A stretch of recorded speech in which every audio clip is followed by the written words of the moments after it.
you hypnotize, and much more.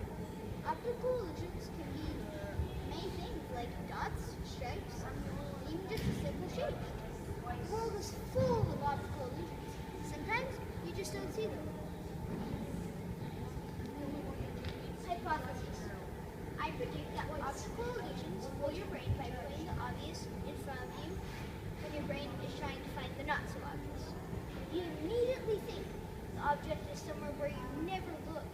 Your brain needs to process through the image and think about all the other illusions that you've seen and think, what has tricked me in the past? Conclusion.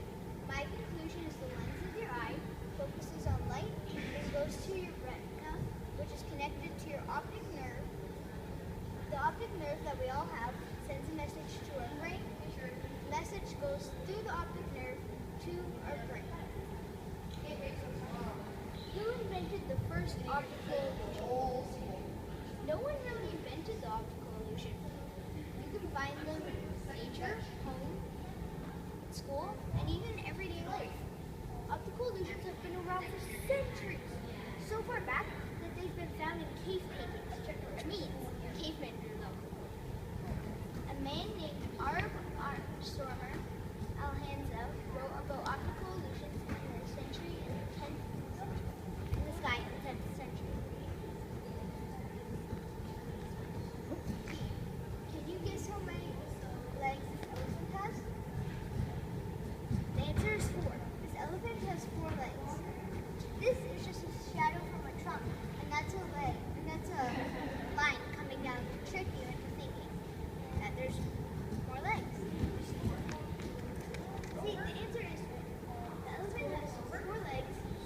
The lines by the feet trick your eyes into thinking there are 6 to 8 legs. To find this optical illusion, type into search bar elephant optical illusion.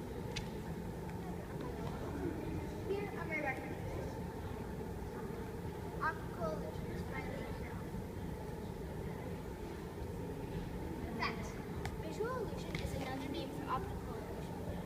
Some studies show that optical illusions can fool animals too. Some optical illusions are very dangerous, where it can give you epilepsy, or if you already have epilepsy, then it can give you a seizure. Optical illusions are made from color, brightness, size, shape, and much more. Try this. Cross your middle finger over your index finger, then touch your finger to a pen/pencil, or put pen or pencil in between your middle and index finger. Does it feel like you're touching two pen/pencils? What? Stare at your hand for about 30 seconds to a minute on a dark surface. Try not to blink. Then, after that, close your eyes. Do you see the outline of your hand?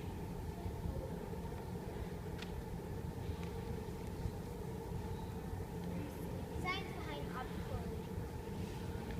Our perception of the world around us is strongly linked to our vision. But how do you know what you're seeing is real? Can you really trust your eyes? Take for example these 2 gray rectangular columns, both of which are different shades of gray. Or are they? It turns out that they're the exact same, and yet even after knowing the illusion is there, your eyes refuse to see them as the same. Introducing colors produces the same result. I promise, no trick photography or editing effects have been applied. In fact, if you look up the Munker white illusion, you'll come across many more examples. Examine them in Photoshop and you can see that the colors are the exact same. A similar effect can be seen with this checkerboard illusion. Tile A clearly seems darker than tile B, but you know better by now, right? Even though your eyes can't see it, you know when I remove the surrounding imagery, the tiles will be the same color. So what's going on here? The truth is that scientists don't fully understand this phenomenon, and there are many complex biological and neurological factors taking place. Ultimately, our brains judge color and brightness in context. In other words, our brains compare the surrounding environment in order to create our perception. The purpose of our senses, or eyes in this case, is not to provide us with an absolute color or physical property of our external reality, but to interpret what we see as efficiently as possible in order to interact with our environment most appropriately. The tile illusion takes advantage of this phenomenon. Our brains know that shadows make objects look darker. As a result, the brain compensates by interpreting the tile as being lighter than it appears, until we take the shadow away. Perhaps the most blatant example is this gradient. The middle bar is simply one color. Remove the background gradient and it becomes obvious. Once again, the darkness of the background has affected our perception of the bar's color. Our perception is relative. So, do you still trust your eyes?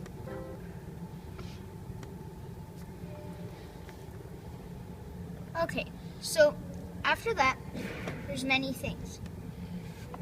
I have this Evo VR, which you can buy, and you can actually take your phone and you can put it inside your VR, and you can download these 2 free optical illusion apps. Well, technically you can download 3, but 2 of them are really good. So then you can look at them as if they were in real life. And I have my logbook here.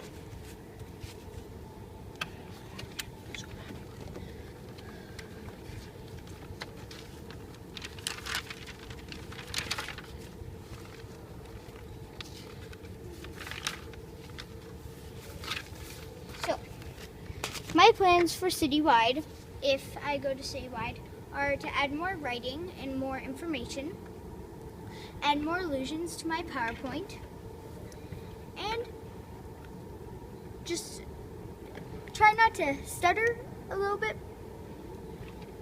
Don't try to stutter. And I have a question. If an optical illusion is moving, is it still really optical illusion? Like, take for instance the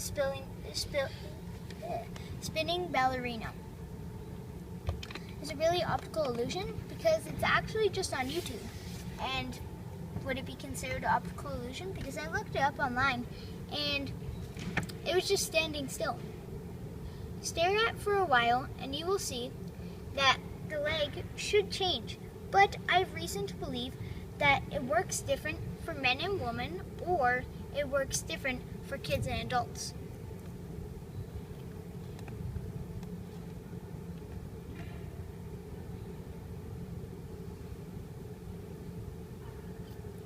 Did you see that? It did change directions that she was going. But sometimes it doesn't work for certain people. But personally for me, it does work. And my friends, well, they just nodded their heads, so I'm going to guess that works for them. And last but not least, my references.